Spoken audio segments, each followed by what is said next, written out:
जितनी जल्दी मौसम नहीं बदलता है या मैं कहूँ जितनी जल्दी गिरगिट अपना रंग नहीं बदलता है, उससे ज़्यादा जल्दी मार्केट एक्सपर्ट्स के ओपिनियन बदल जाते हैं। और अगर आप ऐसे मार्केट एक्सपर्ट्स के संरक्षण में हो, उनके आर्टिकल्स पढ़ रहे हो, उनके इंटरव्यूज देख रहे हो, उनके वीडियोस वॉच कर रहे हो, आपका पैसा तो नहीं बनने वाला। रिटर्न से ज़्यादा आप फंड चेंज करने के चक्कर में टैक्स में भर दोगे, लॉस में हमेशा एग्जिट करोगे। नुकसान इन द एंड आपका होगा, मार्केट एक्सपर्ट का नुकसान नहीं होने वाला। और मार्केट एक्सपर्ट जो है वो खुद की बातों को खुद काटते हैं, खुद अपने आप को गलत प्रूव करते हैं। कैसे, इस वीडियो के अंदर मैं आपको समझाता हूं। और अगर ऐसे मार्केट एक्सपर्ट्स की वीडियोस आप देख रहे हो भाई, आप अपना नुकसान कर रहे हो, किसी और का नहीं। सिंपल सा एक मैं आपको एक्सप्लेनेशन यहां पे देता हूं। मार्केट एक्सपर्ट्स 2022 के अंदर में मार्केट 20, 21, 22 जब से यूट्यूब पे इतना ये सब हुआ है, 22 तक मार्केट एक्सपर्ट्स का मानना था कि स्मॉल कैप फंड्स के अंदर इन्वेस्टमेंट नहीं करना चाहिए, मिड कैप फंड्स के अंदर इन्वेस्टमेंट नहीं करना चाहिए, ऐसा मानना था।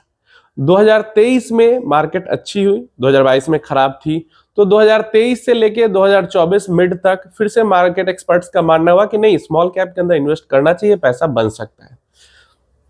फिर 2024 से जब हालात खराब हुए थोड़े मार्केट के, हाफ 24 के बाद, सितंबर के बाद, और इधर जनवरी में खासकर इधर जो मार्केट गिरा है, तो मार्केट एक्सपर्ट्स का मानना हो गया कि इस साल मिड स्मॉल से बच के रहना चाहिए।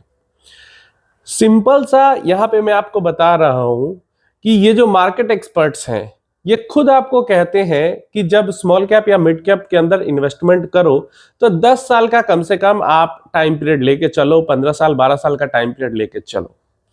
अब जैसे 2022 में इनके हिसाब से स्मॉल कैप में नहीं इन्वेस्ट करना था, 2023-24 में करना था, फिर 2025 में नहीं इन्वेस्ट करना है। तो किसी ने अगर 2020 में इन्वेस्टमेंट स्टार्ट किया स्मॉल कैप फंड में और मिनिमम वो 10 साल के लिए इन्वेस्टेड है, तो 2022 का भी साल है उसमें, 2023 का भी है, 2024 है, 25 भी आने वाला, 26, 27, 28 सब होगा उसके अंदर। तो एक साल में वो एंट्री करेगा स्मॉल में, दूसरे साल में फिर एग्जिट मारेगा, फिर एंट्री मारेगा, फिर एग्जिट मारेगा। ऐसा करना है क्या इन्वेस्टमेंट के अंदर में? मतलब म्यूचुअल फंड इन्वेस्टमेंट हम इसलिए कर रहे हैं कि बार बार हम स्मॉल से मिड, मिड से लार्ज, लार्ज से इधर उधर बस भटकते रहें, इसलिए हमने इन्वेस्टमेंट किया है स्मॉल कैप फंड्स के अंदर में? नहीं, इसलिए नहीं किया है ना। तो खुद जो एक्सपर्ट्स खुद कह रहे हैं कि इन्वेस्टमेंट करो तो कम से कम 10 साल के लिए करो, वो हर 1-2 साल पे अपना पक्ष क्यों बदलते रहते हैं? जो वैल्यूएशन मैटर है या मार्केट की गिरावट का मैटर है, अभी निफ्टी गिरी 15% और निफ्टी 50 लार्ज कैप और स्मॉल कैप गिरा 20%, 5% का अंतर अगर हम मान लेते हैं, तो ये तो पहले से जाना हुआ बात है कि स्मॉल कैप है तो ज्यादा वॉलेटाइल होगा ही। अगर वैल्यूएशन की बात है तो स्मॉल कैप फंड स्टॉक्स हैं, स्मॉल कैप फंड्स के अंदर जो कि ग्रोथ के लिए होते हैं, ग्रोथ वाले, हाई ग्रोथ वाले होते हैं, उनकी पी, उनका वैल्यूएशन हल्का हाई रहता ही है। तो अगर 10 साल, 15 साल, 20 साल का जब टाइम पीरियड हम ले रहे हैं, तो उसमें तो 5 बार, 8 बार, 10 बार हाई पी जाएगा, फिर लो पी जाएगा, फिर हाई पी जाएगा, फिर लो पी जाएगा। तो बार बार हम फंड चेंज करते रहेंगे, या फिर जो फंड मैनेजर को हमने पैसा दे रखा है वो स्मॉल कैप सेक्टर के बीच में अपना स्टॉक को रोटेट करके हाई लो अपना वैल्यूएशन अपॉर्चुनिटी को ढूंढता चेंज करता रहेगा? फंड मैनेजर उसी लिए होता है ना। तो इस साल नहीं करना है स्मॉल कैप में इन्वेस्टमेंट, अगले साल करना है, या एलोकेशन खत्म कर दे स्मॉल कैप से, या पूरा एलोकेशन न दे स्मॉल कैप फंड में। खुद अपनी बातों को ये गलत साबित करते हैं। समझ में आ गया क्यों? तो बहुत सारे जो कमेंट्स, मतलब कमेंट्स पढ़ पढ़ के तो मैं समझ रहा हूं कि हो क्या रहा है यहाँ पे। कुछ लोग कह रहे हैं मैंने पूरा अपना पोर्टफोलियो खाली कर दिया, कुछ लोग कह रहे हैं कि मैंने स्मॉल कैप सारे बेच दिए अपने, अब मुझे नहीं इन्वेस्ट करना है, कुछ लोग तो कह रहे हैं मार्केट में नहीं इन्वेस्ट करना है, अब जा रहा हूं वापस एफडी के अंदर इन्वेस्ट करने। क्यों? क्योंकि मार्केट में गिरावट हो रही है, स्मॉल कैप फंड्स के अंदर ज्यादा गिरावट हो रही है। किसी मार्केट एक्सपर्ट ने कहा है कि रिटर्न नहीं बनेगा, बहुत सारे मार्केट एक्सपर्ट का कहना है कि इस साल रिटर्न नहीं बनेगा, तो नहीं बनेगा, कोई दिक्कत नहीं है, रिटर्न नहीं बनेगा, अगले साल बनेगा। जो स्टॉक मार्केट है, इक्विटी मार्केट है, उसका काम ही है ऐसे चलना, वॉलेटाइल होके ऊपर नीचे करके चलना। पीछे कई साल, पीछे तो 2-2, 3-3 साल ऐसे साल बीते हैं जहां पे 1%, 2%, किसी साल निगेटिव में रिटर्न बना है, लेकिन फिर भी अगर 10 साल का पीरियड आप उठाते हो तो अच्छा खासा रिटर्न आपका बना हुआ मिलता है। तो 6 महीने, 1 साल की गिरावट से अगर आप इतना परेशान हो जाओगे तो पैसा आप बनाओगे कैसे? और अभी तो बियर मार्केट स्टार्ट भी नहीं हुआ है। 20% जब गिर जाती है मार्केट टॉप से तो कहा जाता है कि bear market, bear phase start हो गया। अभी तो बस मार्केट गिर रही है, करेक्ट हो रही है, थोड़ा टाइम करेक्शन भी हो रहा है, थोड़ा प्राइस करेक्शन भी हो रहा है, और इसी में आप परेशान हो तो आप बियर मार्केट को कैसे झेलोगे जब 20% के नीचे जाएगा मार्केट। तो मतलब इस तरीके का कमेंट्स, मतलब पता नहीं सारे नए इन्वेस्टर ही है शायद मेरे व्यूअर्स, इस तरीके का कमेंट्स आ रहा है जैसे लोग एनालाइज नहीं करते, डेटा नहीं देखते, या क्या करते हैं, उनको पता ही नहीं है कि इक्विटी मार्केट ऐसे ही चलता है। सारे कमेंट्स ऐसे आ रहे हैं जैसे लग रहा है उनको कि स्ट्रेट लाइन में एफडी जैसा रिटर्न मिलेगा इक्विटी मार्केट में। इक्विटी मार्केट में वैसा रिटर्न नहीं मिलता है।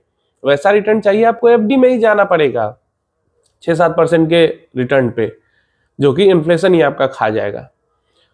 तो रिटर्न ज्यादा मिल रहा है तो कुछ तो यहाँ पे बात होगी, वो बात वॉलेटिलिटी की ही है, और आपको ये झेलना, बर्दाश्त करना ही पड़ेगा। अब ट्रंप साहब के कारण गिर रहा है, बजट के कारण गिर रहा है, न्यू टैक्स पॉलिसी आने वाली है, आरबीआई की मीटिंग होने वाली है, ये सब चलता ही रहेगा। और इसी सब के साथ साइमल्टेनियसली मार्केट अच्छा भी करता है, कभी मार्केट खराब भी करता है। ऐसा नहीं है कि जिस टाइम पीरियड में मार्केट बहुत अच्छा कर रहा था उस टाइम पीरियड में सब कुछ अच्छा अच्छा ही चल रहा था, बस मार्केट का मूड पॉजिटिव था तो निगेटिव न्यूज को वो हटा दे रहा था। अभी मार्केट का मूड निगेटिव है तो वो पॉजिटिव न्यूज को हटा देता है, निगेटिव को पकड़ के चलता है।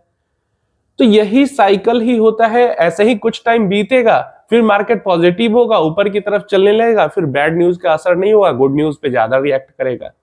तो आप इस फेज से को बर्दाश्त करोगे, गुजरोगे, तभी आने वाले अच्छे फेज का फायदा उठा पाओगे, नहीं तो मार्केट एक्सपर्ट्स के चक्कर में पड़ के नुकसान करोगे अपना।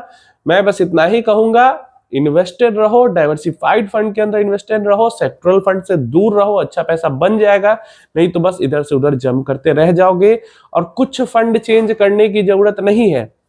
मेरा खुद का काफी सारा इन्वेस्टमेंट पूरा का पूरा स्मॉल कैप फंड्स के अंदर ही है, जिसमें से ऑलमोस्ट सारे स्मॉल कैप फंड्स मिला के 70% मेरा पैसा, 70-75% स्मॉल कैप स्टॉक्स के अंदर है। बाकी मिड लार्ज के अंदर पता ही है आपको, स्मॉल कैप फंड्स भी मिड लार्ज में इन्वेस्टमेंट करते हैं, तो ऐसे हो जाता है। तो डरने की कोई बात नहीं है, पैसा जीरो नहीं होने वाला है, थोड़े समय का पेन है, 2 महीना, 4 महीना, 6 महीना। मैंने सुबह वाली वीडियो में बताया कि 1-2 क्वार्टर और रहेगा, कंजम्पशन बूस्ट आएगा, कंपनीज के नंबर्स अच्छे आएंगे, फिर सब बैड न्यूज खत्म हो जाएगा। तब तक के लिए अगर झेल सकते हो तो झेल जाओ, नहीं तो आप निकल के भागोगे भी तो मेरा कोई नुकसान तो हो रहा है, उल्टा मेरा फायदा होगा। आपने 1 महीने पहले इन्वेस्ट करके आप आज एग्जिट मारोगे तो फायदा मेरा होगा, क्योंकि जो एग्जिट लोड आप पे करोगे वो एओएम में ऐड होगा और सारे इन्वेस्टर्स का फायदा होगा जो बने रहेंगे। तो नुकसान आप खुद का करोगे और किसी का नहीं करोगे।